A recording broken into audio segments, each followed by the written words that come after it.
I thank the representative of New Zealand for his statement, and I give the floor to the representative of Israel. Thank you, Madam President, for convening this debate and bringing awareness and attention to this important subject.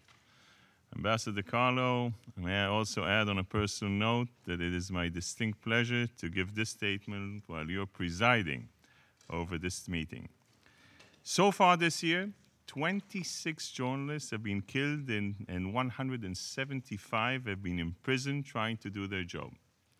Instead of telling the story, journalists are increasingly becoming the story itself. We must be united in our condemnation of those who seek to silence the press and hide the truth. Madam President, as we speak, the Middle East is in flames. From the Straits of Gibraltar to the Straits of Hormuz, people are crying out for democratic reforms and freedoms. The facade of the so-called Arab Spring has fallen away. In its place, there remains the repression, chaos, and confusion that have long defined the region.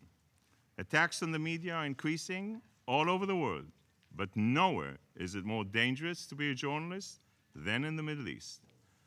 Madam President, every day people all over the globe turn on televisions, open newspapers, and browse the internet to follow events unfolding in the Middle East. This information comes to us from the brave men and women who put their lives on the line to document the bloody insurgencies and revolutions erupting throughout the region. Not only do journalists have to contend with censorship, intimidation, and abduction, they are now becoming the deliberate targets of violence. From Baghdad to Damascus and from Tehran to Khartoum, journalists are being beaten, raped, tortured, and killed. Madam President, journalism is the public loudspeaker for the brave men and women who have taken to the streets demanding to be heard. Yet in much of the Middle East, their voices and their stories are being stifled. By restricting their voices, the Arab states are restricting their ability to develop their societies and improve the lives of their citizens. The scrutiny that goes hand in hand with an independent media is essential to holding government accountable to its citizens.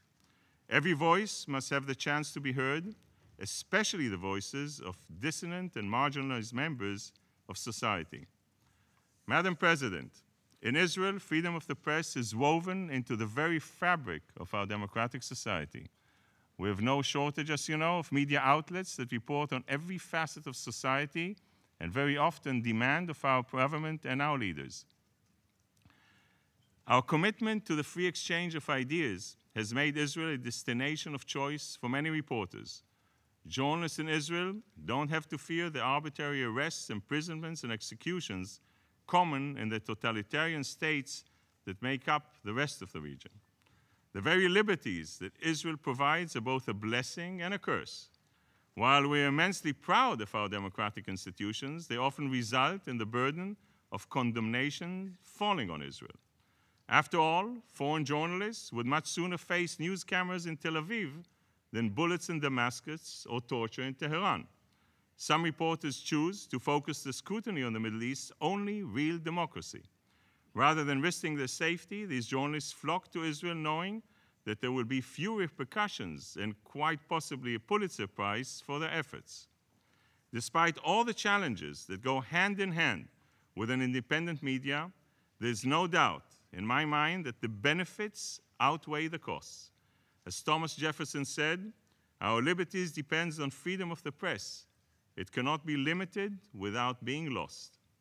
Freedom and democracy and tolerance are a heavy burden, and Israel is very proud to carry them.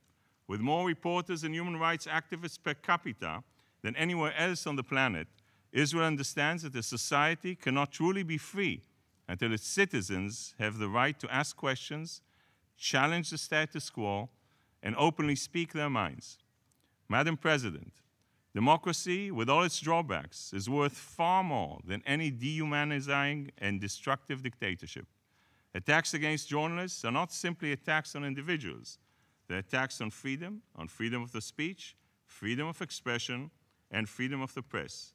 Those who try to silence journalists are in fact trying to silence the voices of millions of people whose stories deserve to be told. Thank you very much, Madam President. I thank the representative of Israel for his statement, and I give the floor to